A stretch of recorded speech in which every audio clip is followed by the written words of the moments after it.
ظالم جنا اس ملک کے دو ٹکڑے کیے، اور دو ٹکڑے کرنے والوں میں کیا کانگریس پارٹی شامل نہیں ہے؟ بالکل ہے۔ یہ میں نہیں کہہ رہا ہوں، مولانا ابوالکلام آزاد اپنی کتاب انڈیا ونز فریڈم میں کہہ رہے کہ میں گاندھی کے پاس گیا، میں نہرو کے پاس گیا کہ بھارت کے ٹکڑے مت ہونے دو، اور مولانا آزاد نے کیا لکھا وہ آپ اس کتاب کو اٹھا کر پڑھ لیجئے۔ میں بھارت کی جمہوریت کو مضبوط ہونے کے لیے کہہ رہا ہوں، سنویدھان میں یقین کو اور مضبوط کرنے کے لیے کہہ رہا ہوں کہ نوجوانوں، یہ لڑائی تمہارے مستقبل کی ہے، یہ لڑائی آپ کے مستقبل کو اچھا کرنے کی ہے۔ نیتا بنو، تم کب تک کسی کے سامنے ہاتھ باندھ کر کھڑے ہوگے؟ ارے جب تم لیڈر بنو گے تو تم اپنے مقدر کے فیصلے کرو گے۔ یہ لوگ بار بار بولتے ہیں اچھا تم سورت سے اگر تمہارے 10 جیت گئے تو کیا ہوگا؟ ارے ایک جیت کر پارلیمنٹ میں جاتا ہے تو سب کھڑے ہو کر کان لگا کر سنتے ہیں کہ اب بولنے والا سچائی کو بیان کرے گا۔ اگر تمہارے اور ہمارے ووٹ سے 10 جیت جاتے ہیں تو یقیناً انشاءاللہ تعالی ان وارڈ میں کام ہوگا، اس میں ڈیولپمنٹ ہوگا، اس میں جو بارش کا پانی آنے کی وجہ سے چلنا مشکل ہو جاتا ہے۔ میں آپ سے اپیل کر رہا ہوں میرے بھائی، آپ اپنے ووٹ کا صحیح استعمال کرو۔ آپ جس سرزمین پر بسنے والوں نے بہت ظلم دیکھے ہیں، بہت تکالیف آپ اٹھائے ہیں، میں آپ کی ہمت کو سلام کرتا ہوں، میں آپ کی ہمت کو سلام کرتا ہوں کہ 69 کا فساد، اس کے ظلم کی کہانیاں میں نے بزرگوں سے سنی تھی، احمد آباد کے 69 کا فساد ہم جانتے ہیں۔ پھر 2002 میں کیا ہوا آپ بتائیے؟ SIR کے نام پر نام کاٹ دیے جا رہے ہیں تاکہ ہم ووٹ ڈال نہ سکیں۔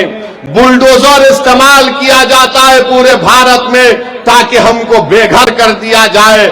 اب ڈیلیمیٹیشن کے نام پر ہمارے الیکشن میں لڑنے کے مواقع کو ختم کرنا چاہتے ہیں تاکہ آپ کی کوئی سیاسی آواز اور آپ کا نمائندہ جیت کر نہ جائے۔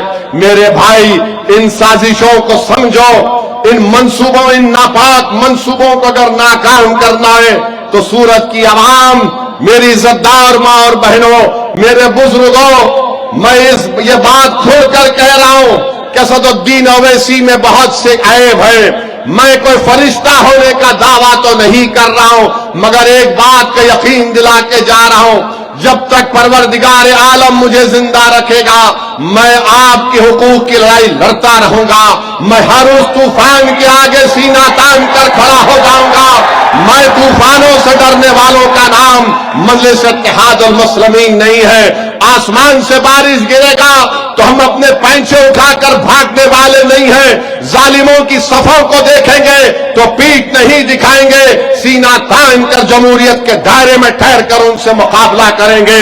یاد رکھو، اب ڈرنے کا وقت نہیں ہے، اب یہ وقت اٹھنے کا ہے اور اپنے ووٹ کو اپنی پارٹی کے لیے استعمال کرنے کا ہے۔ میرے عزیز دوستوں اور بزرگوں، متحد رہو، اپنے ووٹ کا استعمال کرو، اور یاد رکھو یہ جو سیکولرزم کا دعوے کرتے ہیں سب سے بڑے دشمن یہی لوگ ہیں، سب سے بڑے دشمن یہی لوگ ہیں۔